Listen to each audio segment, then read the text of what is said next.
இந்த வீடியோவில் நம்ம என்ன பார்க்க போகிறோன்னா மே 2026 மாதம் எத்தகைய ஒரு மாதமாக மேஷராசிக்காரர்களுக்கு இருக்க போகிறதுங்கிறது சயின்டிஃபிக் வேதிக் அஸ்ட்ராலஜி முறையில் எதையும் மிகைப்படுத்தாமல் உள்ளது உள்ளவாறு இந்த ஒளி தத்துவம் எப்படி நம்மளுடைய கர்ம வினைகளை இந்த ஜென்மத்தில் வாழ்க்கை சம்பவங்களாக சாதகமான வாழ்க்கை சம்பவங்களாக சாதகமற்ற வாழ்க்கை சம்பவங்களாக உருவெடுக்கப் போகிறது.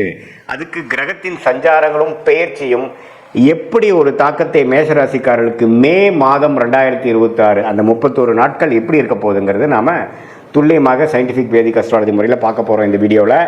இப்போ பாருங்கள், ஆண்டு கிரகம் என்று சொல்லப்படுகிற குரு 3ஆம் இடத்திலே நீடித்திருக்கிறார். சனி விரயசனியாக 12ஆம் இடத்தில் இருக்கிறார். ராகு 11ஆம் இடத்திலும், கேது 5ஆம் இடத்திலும் நீடித்திருக்கிறார். அதில் எந்த ஒரு மாற்றமும் நாம் மே மாதம் பார்க்க போகிறதில்ல. ஜூன் மாதத்துக்கு அப்புறம் தான் குரு பயிற்சி நடக்கிறதுங்கிறது உங்களுக்கு தெரியும். சரி, அப்படி இருக்கும் பொழுது செவ்வாய்ங்கிற அந்த ராசி அதிபதி எப்படி இருக்கிறார் அப்படின்னு பார்த்தா, முதல் 2 வாரத்துக்கு 12ஆம் இடத்துல இருந்து அதுக்கப்புறம் 3வது 4வது வாரத்துக்கு ராசிக்குள்ளேயே செவ்வாய் வரார். சரி, ராசிக்குள்ளே செவ்வாய் வரப்போ யாரோட சேர்றாரு அப்படின்னு பார்த்தா சூரியனோட சேர்றார், புதனோட சேர்றார். சூரியனும் புதனும் ராசிக்குள்ளேயே இருக்கிறார்கள்ங்கிறது நம்ம தெரிஞ்சுக்கணும். 2ஆம் இடத்துல சுக்கிரன் பார்த்தீங்கன்னா முதல் 2 வாரத்திலிருந்து 3வது 4வது வாரத்தில் 3ஆம் இடத்துக்கு மாறுறார். ஸோ சுக்கிரனின் சஞ்சாரம் மேஷராசிக்கு ரொம்ப நல்லா இருக்குது. அதே சமயத்தில் சூரியன் ராஜோகாதிபதி சூரியன் ராசிக்குள்ளேயே வருவது ரொம்பவும் நல்லது. அதே சமயத்தில் குரு 7ஆம் இடம்ங்கிற திருமணம், குடும்பம், நண்பர்கள் ஸ்தானத்தை பார்த்து நீடித்திருப்பது நல்ல ஒரு முன்னேற்றத்தை கொடுக்குது. பட் சனி 12ஆம் இடத்துல இருக்கிறதுனால விரயங்கள் நிறையா போய்கொண்டு இருக்குது. உங்களுக்கு கடந்த ஒரு 6-7 மாதமாகவே பார்த்தீங்கன்னா என்னதான் வருமானங்கள் இருந்தாலும் சுப செலவுகள் கொண்டிருக்கிறது. குழந்தைகளுக்காக செலவு பண்ணுறது, ஒரு நல்ல ஒரு இன்வெஸ்ட்மெண்ட்டுக்கு ஒரு பணத்தை முதலீடு செய்வது, அதே மாதிரி சில ஃபங்க்ஷன், சில சுப விஷயங்கள் நடத்துவதற்காகவும், சில பிற்காலத்துக்கு வரக்கூடிய ஒரு ஒரு ஒரு பலனுக்காக இப்போ நம்ம சில முதலீடுகள் செய்வதற்காகவும் நம்ம விரயசனியாக மேஷராசிக்காரர்கள் நல்லாவே செஞ்சு கொண்டு இருக்கிறார்கள். அதில் ஒரு நல்ல தசாபுக்திகள் போயிருக்கிறவங்க உபயோகமான ஒரு சுப முதலீடாகவும், தசாபுக்திகள் சுமாராக போகாமல் ஒரு மாதிரி பிரச்சனைக்குரிய தசாபுக்திகள் போகும்பொழுது ஒரு வீண் விரயமாகவும் போய்கொண்டிருக்கிறதுங்கிறது தான் உண்மை. ஸோ இத்தகைய ஒரு மேஷராசிக்காரர்களுக்கு முதல் 2 வாரம் பார்த்தீங்கன்னா ராசி 12ஆம் இடத்துலேருந்து செவ்வாய் சனியோட சேர்ந்து சில பிரச்சனைகள், டிராவலிங்கில் சில இடைஞ்சல்கள், அலைச்சல்கள், விரயங்களில் ஒரு பிரச்சனைகள், உடல் உபாதைகள், வம்பு வழக்குகள், கடன் பிரச்சனைகள், இது மாதிரி கொஞ்சம் ராசி அதிபதி சனியோட சேர்றதுனால மேஷராசிக்காரன் கொஞ்சம் டிஸ்டர்ப் ஆகக்கூடிய அமைப்புகள், எண்ணத்தை சொல்லி எண்ணத்தை பண்ணிங்கிற மாதிரி ஒரு மாதிரியான ஒரு மன சஞ்சலத்தை கொடுக்கக்கூடிய அமைப்பு முதல் 2 வாரம் இருக்குது. அதுக்கப்புறம் 3rd and 4th வீக் கிட்டத்தட்ட மே 15க்கு அப்புறம் பார்த்தீங்கன்னா ராசி அதிபதியே செவ்வாயே ராசிக்குள்ளே வருவது மிகவும் அருமை. ஸோ அது சூரியனோட சேர்ந்துருக்கிறது அருமையான விஷயம். சனி விட்டு விலகிறாரு பாருங்க, அது ரொம்ப நல்லது. ஸோ கண்டிப்பாக பிற்பகுதி மே மாதம் 2nd half கொஞ்சம் நல்ல பலன்களை கொடுத்து அடுத்த வரக்கூடிய குரு பயிற்சிக்கு வேணுங்கிற நல்ல தொழில் விருத்தி, வேலை மாற்றம், வீடு வண்டி வாகனத்தில் விருத்தி, அம்மா தாயார் சம்மந்தப்பட்ட விஷயத்தில் ஒரு நல்ல ஒரு நற்செய்தி, அது மாதிரி ஒரு நல்ல அமைப்பை நோக்கி போகக்கூடிய ஜூன் மாதத்துக்கு மேலே வரக்கூடிய யோகத்துக்கு மேஷராசிக்காரர்கள் மே 15ஆம் தேதியிலேருந்தே தயாராகக்கூடிய ஒரு அற்புதமான ஒரு காலகட்டமாக 2nd half of மே 2026 வருதுங்கிறது நீங்கள் தெளிவாக தெரிந்து கொள்ள வேண்டும். இது ஒரு நல்ல ஒரு விஷயந்தான்.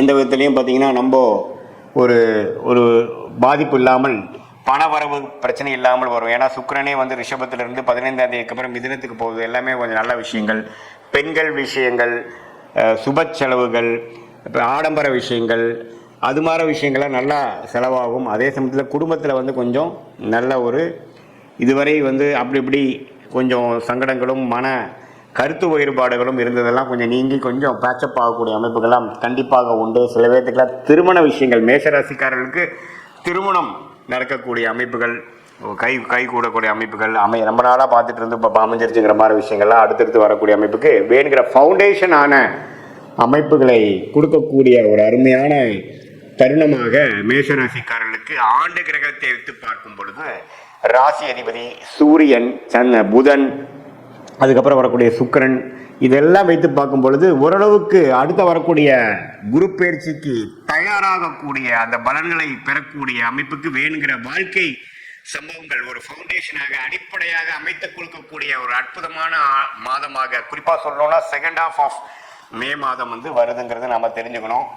இது ஒரு பொதுவான பலனை தவிர உங்களுடைய ஜென்ம ஜாதகத்துல நீங்கள் பிறந்த தேதி, பிறந்த நேரம், பிறந்த ஊர்ல எது மாதிரி ஜாதகத்துல வரீங்க, எந்த லக்னத்துல வரீங்க, நீங்க அஸ்வினி நட்சத்திரமா அல்லது பரணி நட்சத்திரமா, கிருத்திகை நட்சத்திரமா, எந்த நட்சத்திரத்துல நீங்க பிறந்தீங்க, அதுக்கு தகுந்த மாதிரி தசாபுக்திகள் எப்படி போய்கொண்டு இருக்கிறது, தசநாதன் எப்படி இருக்கிறார், புக்திநாதன் எப்படி இருக்கிறார், நீங்க எந்த லக்னத்துல பிறந்தீங்களோ அந்த லக்னாதிபதி எப்படி இருக்கிறார், இதெல்லாம் வைத்து பார்க்கும் பொழுது நாம இப்ப பேசின கோச்சாரம், சனி பயிற்சி, குரு பயிற்சி, இந்த செவ்வாய் பயிற்சி, புதன் பயிற்சி, சுக்கிர பயிற்சி எல்லாம் ஒருங்கிணைத்து பார்க்கும் பொழுது உன்னமே துல்லியமான பலன்கள் மேஷராசிக்காரர்களுக்கு அடுத்த வரக்கூடிய 6 மாதங்கள் எது மாதிரி விஷயங்கள் உங்களை காத்து கொண்டிருக்கிறது, லைஃப் எக்ஸ்பீரியன்ஸ் எது மாதிரி மாறப்போகுது, எது மாதிரி திசையில் நம்மளுடைய வாழ்க்கை பயணிக்க போகிறது, எந்த விஷயங்கள் காத்திருக்குது, எந்த விஷயங்கள் நமக்கு சரி வராது, வேலையா, தொழிலா, வெளிநாடா, உள்நாடா, பிரைவேட்டா, கவர்மெண்ட் ஜாபா, என்ன படிப்பு படிக்கலாம், திருமண விஷயங்கள் எப்போ வரும், புத்திர பேரு, குழந்தை செல்வம் எப்போ கிடைக்குங்கிற மாதிரி வாழ்க்கைக்கு தேவையான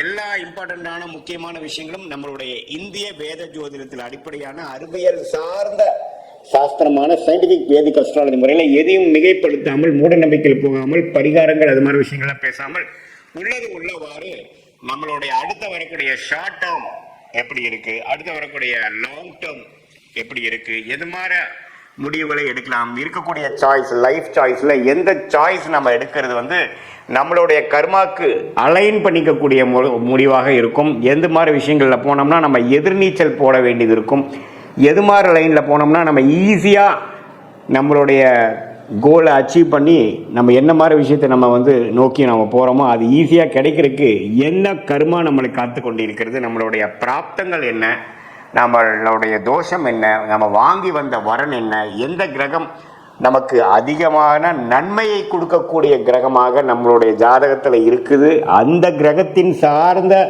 படிப்பு, வேலை, அணுகுமுறை, நம்மளுடைய முயற்சி அப்படிங்கிற மாதிரி விஷயங்கள்லாம் நம்ம போனோம்னா வாழ்க்கையில் எளிதில் பிரச்சனை இல்லாமல் பின்னோக்கி போகாமல் முன்னோக்கி போய் எளிதில் கடன் பிரச்சனைகள், தேவையில்லாத பண விரயங்கள், தேவையில்லாத சமய விரயங்கள், டைம் லாஸ், டைம் வேஸ்ட், அது மாதிரி விஷயங்கள் எல்லாம் தவிர்த்து என்ன செய்யணுமோ அது கரெக்டான டைம்ல அந்தந்த நேரத்தில் செய்து, சம்டைம்ஸ் சிலதெல்லாம் ரொம்ப ட்ராக் ஆகி போயிட்டு இருக்கிறப்ப நம்ம ஃப்ரஸ்ட்ரேட் ஆகாம பொறுமையோட எந்தெந்த நேரத்தில் எது செய்வது நல்லதுங்கிற டைம் லைன்ஸ், எப்படி ஒரு கூகுள் மேப் பார்த்தீங்கன்னா நம்ம போகக்கூடிய ரூட்டில் என்னென்ன விஷயங்கள் இருக்குது, டிராஃபிக் எங்கே அதிகமாக இருக்குது, எந்த இடத்துல நம்ம டேர்ன் பண்ணணும், எந்த எக்ஸிட் எடுக்கணும், லெஃப்டா ரைட்டா, எவ்வளோ கிலோமீட்டர் இருக்குங்கிறத காட்டுதோ அதே மாதிரி இந்திய வேத ஜோதிடத்தில் அடிப்படையான சயின்டிஃபிக் வேதிக் அஸ்ட்ராலஜி உங்களுடைய ஜாதகத்தில் இருக்கக்கூடிய நிலுவு சொல்லுகளை புரிந்து உங்களுடைய பாஸ்ட் லைஃப் என்னங்கிறது நீங்கள் சொல்லும்பொழுது ஆமாம் சார் இப்படி தான் இருந்ததுங்கிறது நீங்களே அக்செப்ட் பண்ணிவிட்டு